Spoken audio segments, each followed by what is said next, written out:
Hello friends, welcome to my YouTube channel learn with mind map by Mamta Verma. So friends, हम अपने आज की इस वीडियो के अंदर डिस्कशन करने वाले हैं battle of Buxar. Battle of Buxar 22 अक्टूबर 1764 के अंदर ये बैटल हुआ था। तो बक्सर आज के टाइम में अगर बात की जाए कि कहाँ है, तो ये है बंगाल वाले रीजन के। जो बैटल ऑफ बक्सर था ये होता है ब्रिटिश की आर्मी के साथ, और दूसरी तरफ से एक कंबाइन आर्मी ब्रिटिश की आर्मी के साथ। दूसरी कौन सी थी? कंबाइन आर्मी थी। तो ब्रिटिश की आर्मी में उस टाइम जो ब्रिटेन के अंदर गवर्नर आया था वो था हेक्टर मोनरो, और दूसरी तरफ थी कंबाइन आर्मी। जितने भी मुगल एम्परर या फिर दूसरे एम्परर जितने परेशान हो चुके थे ब्रिटिश से, वो सब थे।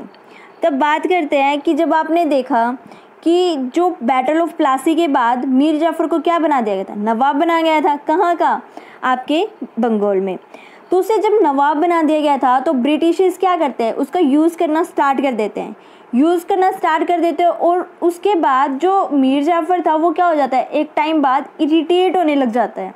क्योंकि कोई भी बंदा है कितने टाइम तक वो अपना यूज़ होने देगा, एक टाइम तो क्या होता है वो भी इरिटेट हो जाएगा।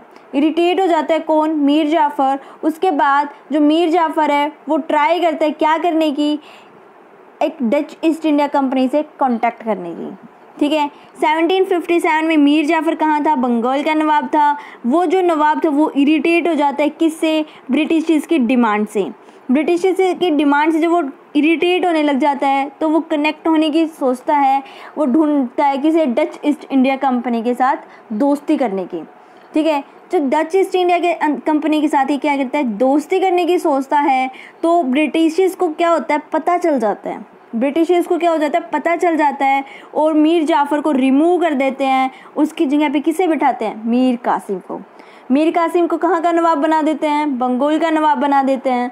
तो मीर कासिम था कौन? मीर कासिम सन इन लॉ था किसका? मीर जाफ़र का। तो यहाँ पे आपको समझ आया कि ब्रिटिशर्स ने क्या किया। सबसे पहले मीर जाफ़र को वहाँ पे एज ए पपेट बिठाया। जब मीर जाफ़र इरिटेट हो जाते हैं किससे? ब्रिटिशर्स की डिमांड से, उनके रूल से, उनके रेगुलेशन से, तो क्या करता है वो उनकी डिमांड्स को रिफ्यूज़ करना स्टार्ट कर देता है। और वो सोचता है कि कोई सबका साथ देने के लिए दूसरा बंदा हो। तो क्या करता है? दोस्ती का हाथ बढ़ाता है। कहाँ पे? डच ईस्ट इंडिया कंपनी के साथ। तो आपको पता है जो डच ईस्ट इंडिया कंपनी थी वो कैसी थी, आप प्रीवियस वीडियोज़ के अंदर डिस्कशन कर रखा है, वहाँ पर जाके देख सकते हैं।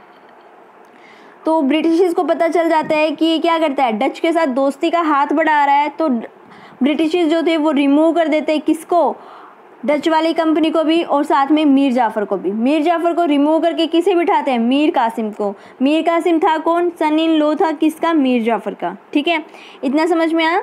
नेक्स्ट है कि अपना जो मीर कासिम स्टार्टिंग में है, कोई भी बंदा अगर नवाब बनाओगे तो क्या हो जाएगा? बहुत खुश होगा। देख रहे हो ना कितना खुश हो रखा है ये, बहुत खुश होगा। कौन? मीर कासिम बहुत खुश हुआ, और ब्रिटिशर्स को गिफ्ट पे गिफ्ट देता जा रहा है।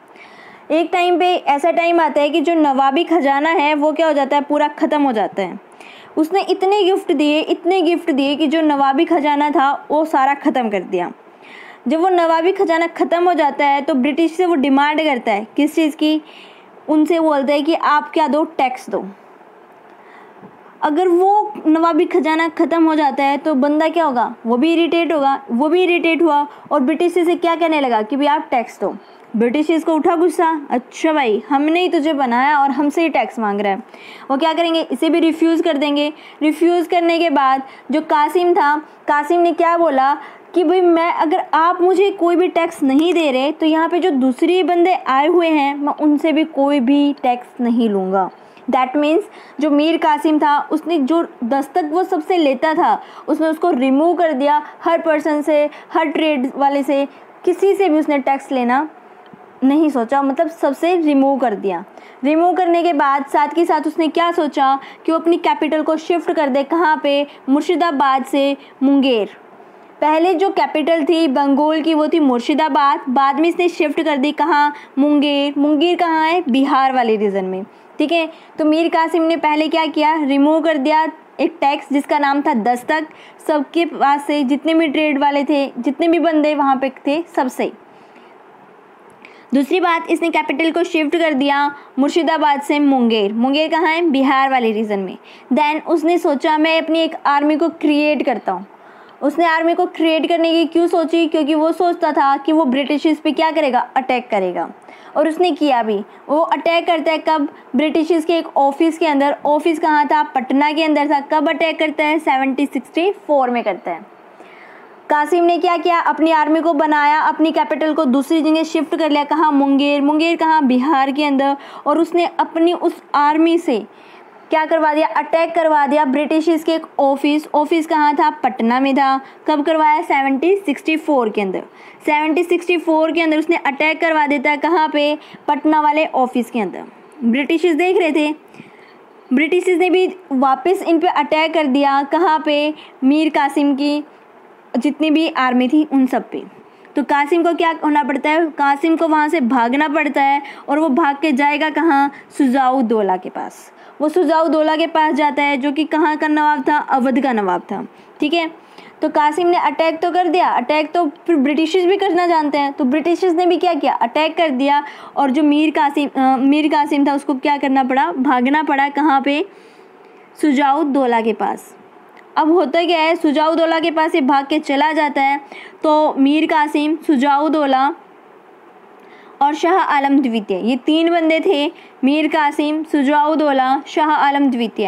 ये एक तरफ वाली पार्टी थी और दूसरी तरफ था ब्रिटिशर्स की आर्मी या ब्रिटिशर्स का गवर्नर, जिसका नाम था हेक्टर मोनरो। हेक्टर मोनरो था। और ये दोनों तरफ की फ़ौज आप देख रहे हो, एक तरफ तीन बंदे हैं और एक तरफ है ब्रिटिशर्स। ये जब मिलते हैं तो एक लड़ाई होती है, एक बैटल होता है जिसका नाम है बैटल ऑफ बक्सर। तो यहाँ पे आपको पता चला, यहाँ पे होता है battle of Buxar. Battle of Buxar में ब्रिटिशर्स के क्या हो जाते हैं? ब्रिटिशर्स जीत जाते हैं। ब्रिटिशर्स जीत जाते हैं तो उसको क्या हो जाती हैं? जीत जाते हैं तो कुछ ना कुछ ट्रीटी साइन करेंगे। अगर ट्रीटी साइन करेंगे और साथ में कुछ ना कुछ फ़ाइन भी मांगेंगे।